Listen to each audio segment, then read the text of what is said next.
Masyarakat dan pemerintah adalah satu kesatuan dalam mewujudkan negara kesejahteraan. Assalamualaikum warahmatullahi wabarakatuh.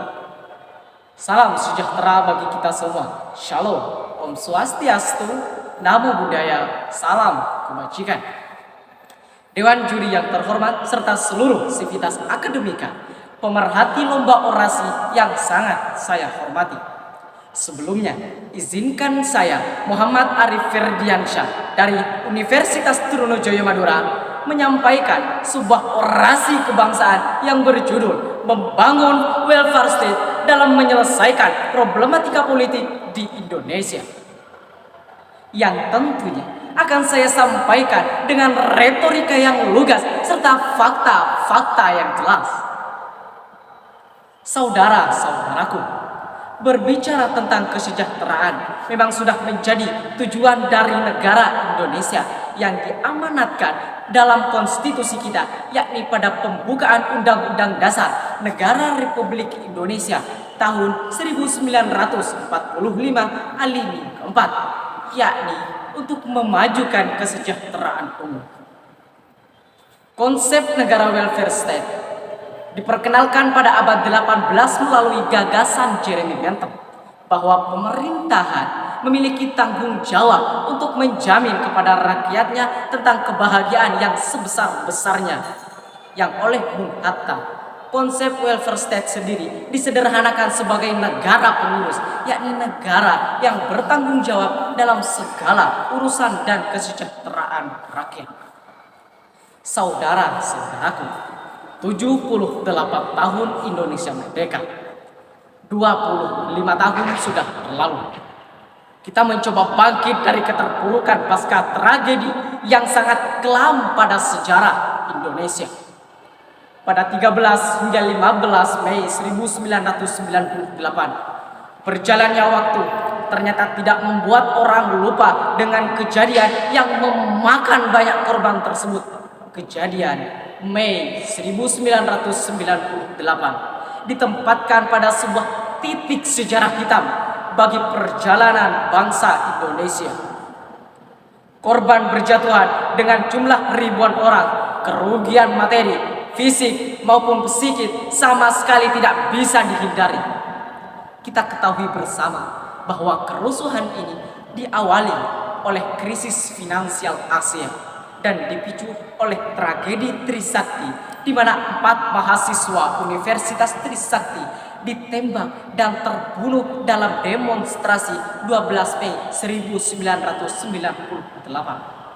Tak hanya itu, seorang aktivis relawan kemanusiaan yang bergerak di bawah Romo Sendiawan bernama Ita Martadinata Haryono yang masih berstatus seorang siswi berusia 18 tahun juga diperkosa, disiksa, dibunuh karena aktivitasnya.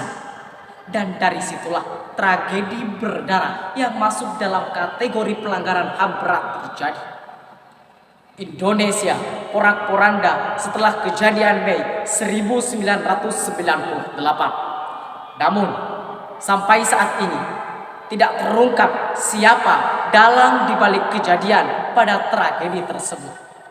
Kenyataan ini membuat banyak orang meluapkan opini mereka tentang Mei 1998 yang sampai saat ini masih dipertanyakan kebenarannya.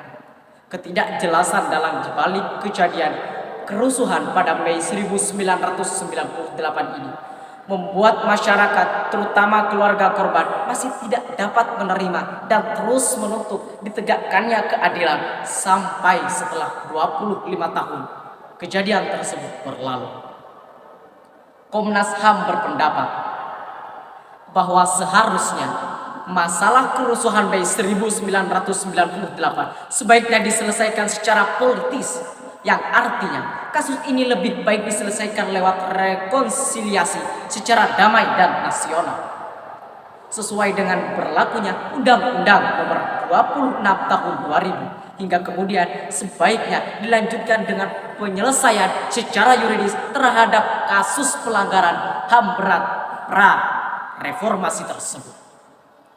Maka dari itu, Adanya konsep welfare state adalah harapan terbesar bagi kami kepada pemerintah sebagai pemegang peranan penting dalam menjamin kesejahteraan bagi setiap warga negaranya, yaitu dengan terus mengawal kasus pelanggaran hak asasi manusia yang begitu berat serta mampu untuk mengupayakan dan berusaha sebaik mungkin untuk mengusut tuntaskan kasus yang terjadi pada tragedi kerusuhan Mei 1998 ini, yakni dengan melalui mekanisme yang pertama, mendorong presiden dan lembaga pemerintahan untuk tetap berkomitmen menyelesaikan kasus pelanggaran hak asasi manusia. Yang kedua, mendorong presiden untuk mengevaluasi kinerja tim khusus hak asasi manusia untuk menyelesaikan syarat formil maupun material dalam kasus pelanggaran HAM melalui jalur peradilan. Yang ketiga, mendorong lembaga pemerintah untuk selalu membuka ruang bagi kelompok masyarakat sipil dalam rangka memberikan masukan dalam kasus pelanggaran HAM pada tragedi tersebut, untuk menciptakan dan memberikan kesejahteraan kepada seluruh masyarakat sebagai bentuk pelunasan terhadap hutang pemerintah pada tragedi kerusuhan Mei 1998. Saudara-saudaraku, serta Dewan Juri dan segenap pemerhati lomba orasi Konstitusional Law Festival hari ini. Mungkin itulah orasi yang dapat saya sampaikan pada kesempatan kali ini. Kacepot Kulemira, Salalopot Nyon Sabora. Assalamualaikum warahmatullahi wabarakatuh.